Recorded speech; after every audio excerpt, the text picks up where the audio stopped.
El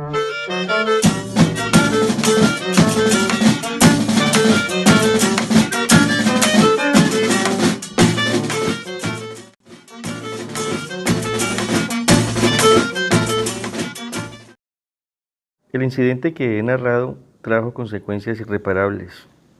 Yo era un introvertido y desde entonces lo fui más. Me acostumbré a hacer una vida para ser gozada solo por mí. Y fui desarrollando un crudo egoísmo que hubiera llegado a destrozarme si no hubiera tenido la pasión de llenar cuartillas. Eso constituía una especie de compensación para mi anormal comunicación con el mundo exterior. Hallé una forma de volcarme sobre él, de hacerlo partícipe de mi mundo y participar a mi vez del suyo. Y nada fuera de lo común hubiera sucedido si la actividad literaria, cuando se posesiona de un hombre, no le restara la capacidad de actuar en otros campos. Pero la creación exige la entrega absoluta, la rendición incondicional, el sometimiento a todas las contingencias para brindar, en cambio, el breve placer de una nota laudatoria o el perecedero resplandor de un triunfo que dura lo que una candelada de verano. Todas las pruebas que he soportado en lucha contra el concepto imperante sobre el escritor las debe haber pensado también todo aquel que se dedique o se haya dedicado a escribir en un país como el nuestro, donde el artista es tolerado apenas cuando las clases dirigentes quieren olvidar por unos minutos la tragedia de los balances y las cotizaciones de la bolsa. Entonces esa clase rectora inepta pone las condiciones y obliga al artista a hacer una obra alejada de la realidad, con materiales de segunda mano, pero que pueden servir si el objetivo es llenar de los deseos enfermizos de una casta que ha vivido de los sufrimientos ajenos y que no quiere un arte que pueda mostrarle su culpabilidad. Para quienes quieran una forma artística nutrida de las condiciones de vida de la masa del pueblo colombiano, el camino está vedado. Esta afirmación no es un capricho de teorizante, sino una verdad dolorosa. En el año de 1951 tuve necesidad, porque creía que lo hasta esa fecha escrito tenía un valor relativo y que era algo que se había hecho en el país, de trasladarme a la capital. Traía miles de ilusiones y pocos centavos. Apenas un atillo de peregrino, muchos sueños. Ignoraba la existencia de las jefaturas de redacción y la insolencia de los pontífices, que de nombres que no correspondían al concepto de ellos me había formado leyendo los suplementos literarios, el derrumbe de unos cuantos ídolos y la certeza de que la literatura nacional le estaba haciendo falta una inyección de honradez y un alejamiento de los burgueses vanidosillos e endiosados por elogios inmerecidos.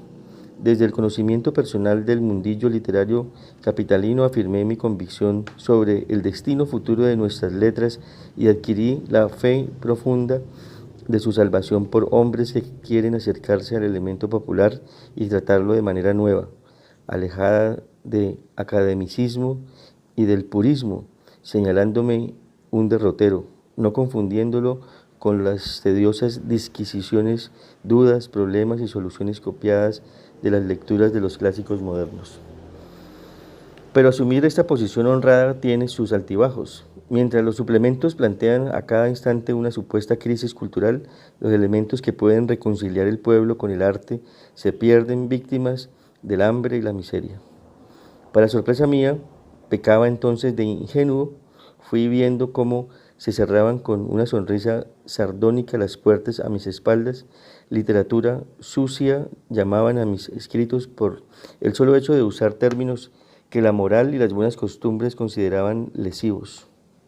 Todo un atentado constituye en el país el uso de palabras que figuran en los diccionarios y que a las señoras, las buenas señoras, consultaron a hurtadillas cuando tenían 12 años y no las olvidaron, a fuerza de repetirlas en el curso de sus vidas. Alguna vez tuve hasta un poco de compasión por un hombre a quien yo tenía en gran estima y era director de una revista publicada por una compañía de seguros.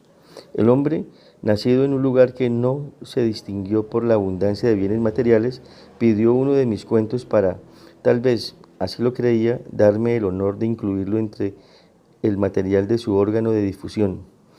Lo leyó y, poco a poco, la jovialidad que exhibía se fue troncando en una mueca de fastidio, casi de rabia. Esto no se puede publicar, me dijo. ¿Por qué? Le respondí.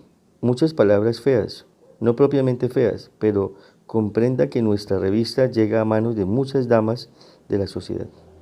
Y, pues, no aguantaríamos la cantidad de reclamos que se nos vendrían encima. No le repuse nada. Me pareció inútil discutir con un hombre de ese temple, el escritor, él mismo, y que le tenía tanto horror al idioma como los gatos al agua. La palabra usada repetidas veces era gran carajo. Si este buen burgués se asustaba de un término como ese, de uso corriente en la conversación familiar, podría esperarse algo de los que, como él, marcaban la pauta en el arte colombiano. Y aún tenían el descaro de hablar de crisis, cuando la crisis no residía sino en ellos. Ocultaban las palabras para encubrir su propia podredumbre, la carroña anímica, su incapacidad creadora, disfrazada con el oropel de las frases pseudo brillantes y sin contenido. Arte para minorías selectas, creo que lo llaman.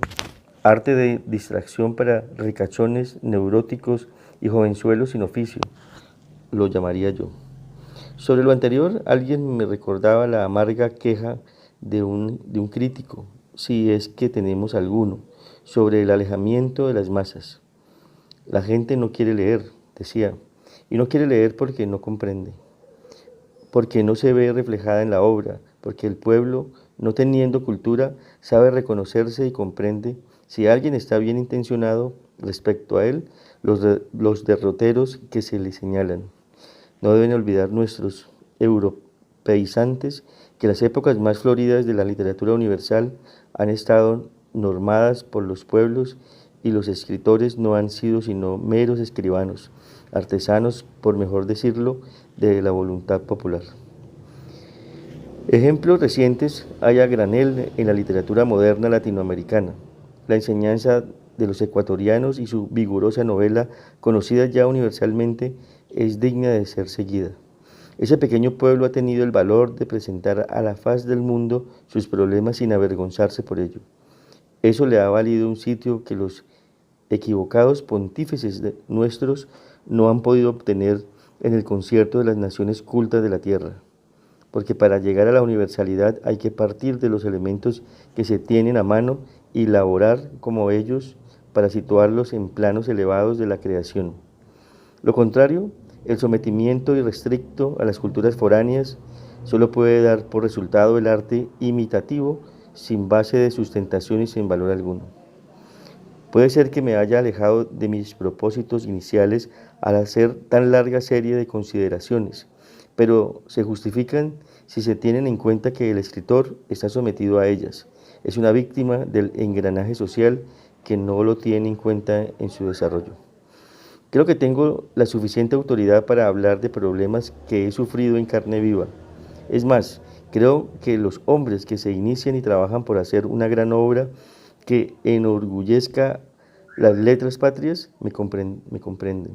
Ninguno de ellos ha podido librarse del hambre, del sufrimiento, de la incomprensión de los dómines, de las críticas del clan, de la mirada sardónica de los reyesuelos de la redacción y de los gritos de espanto de las viejas beatas que se han apoderado de la cultura nacional. Tengo, eso sí, una fe profunda en la fuerza de los humildes. Sé que vendrán otros hombres y harán accesible el camino a los que vengan detrás de nosotros con idénticos anhelos. A ellos les tocará la vida limpia que no hemos tenido la oportunidad de vivir. Mientras tanto, en nuestro deber, sostenernos firmes para no hacernos acreedores a su desprecio.